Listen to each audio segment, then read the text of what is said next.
আসসালামু আলাইকুম প্রিয় দর্শক, আজ আমরা এমন একটি বিষয় নিয়ে কথা বলবো যা আমাদের সবার জীবনের অংশ, দুশ্চিন্তা এবং মানসিক চাপ। জীবনে অনেক সময় এমন মুহূর্ত আসে যখন মনে হয় চিন্তার ভারে আমরা ভেঙে পড়েছি, মনে হয় চারপাশের সবকিছুই থেমে গেছে আর কোনো পথ খোলা নেই। এই অবস্থায় আমরা হতাশ হয়ে যাই, কোনো আশার আলো দেখতে পাই না। কিন্তু প্রিয় দর্শক, আমাদের ধর্ম ইসলাম আমাদের শেখায় যে কোনো পরিস্থিতিতে আল্লাহর প্রতি পূর্ণ ভরসা রাখলে আমরা সব ধরনের চাপ এবং কষ্ট থেকে মুক্তি পেতে পারি। আমাদের রব আল্লাহ সুবহানাহু ওয়া তাআলা সব সময় আমাদের পাশে আছেন। তিনি শুধু চান আমরা তাকে ডাকি, তার সাহায্য চাই এবং তিনি এর বিনিময়ে আমাদেরকে সাহায্য করবেন।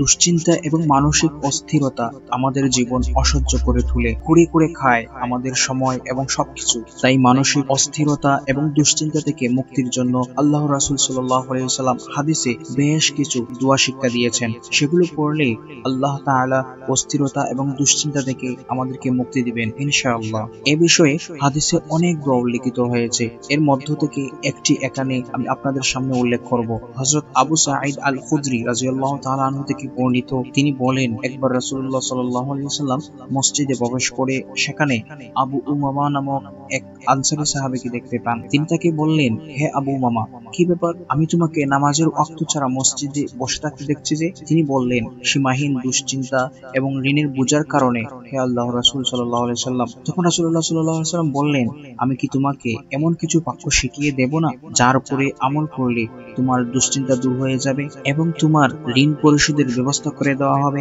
তখন তিনি বললেন, অবশ্যই আল্লাহর রাসূল সাল্লাল্লাহু আলাইহি ওয়াসাল্লাম। তখন রাসূলুল্লাহ সাল্লাল্লাহু আলাইহি ওয়াসাল্লাম বললেন, তুমি সকাল এবং সন্ধ্যায় এই ছোট্ট দোয়াটি পড়বে। দোয়াটি হলো, আল্লাহুম্মা ইন্নী আউযু বিকা মিনাল হাম্মি ওয়াল হাযানি ওয়া আউযু বিকা মিনাল আজজি ওয়াল কাসালি ওয়া আউযু বিকা মিনাল জুবনি ওয়াল বুখলি ওয়া আউযু বিকা মিন গলাবাতিদ দাইনি ওয়া কাহরির রিজাল। প্রিয় দর্শক, আপনাদের সুবিধার্থে এই দোয়াটি আমি এই ভিডিওর ডেসক্রিপশন বক্সে বাংলায় লিখে দিব, সেখান থেকে দেখে নেবেন। প্রিয় দর্শক, এই ছোট্ট দোয়াটির উপর আমল করার পরে আবু উমামা রাদিয়াল্লাহু আনহু বলেন, আমি তাই করলাম যা রাসূলুল্লাহ সাল্লাল্লাহু আলাইহি ওয়াসাল্লাম বলেছিলেন। এর ফলে মহান আল্লাহ তাআলা আমার দুশ্চিন্তা থেকে মুক্তি দিলেন এবং ঋণ পরিশোধের ব্যবস্থা করে দিলেন। সুবহানাল্লাহ। প্রিয় দর্শক, যারা এই মুহূর্তে কোনো দুশ্চিন্তা বা চাপের মধ্যে আছেন, তাদের বলছি, কখনো হতাশ হবেন না। আমাদের সবার জীবনে কঠিন সময় আসে, কিন্তু আল্লাহ তাআলা আমাদের সব সময় সাহায্য করতে প্রস্তুত থাকেন।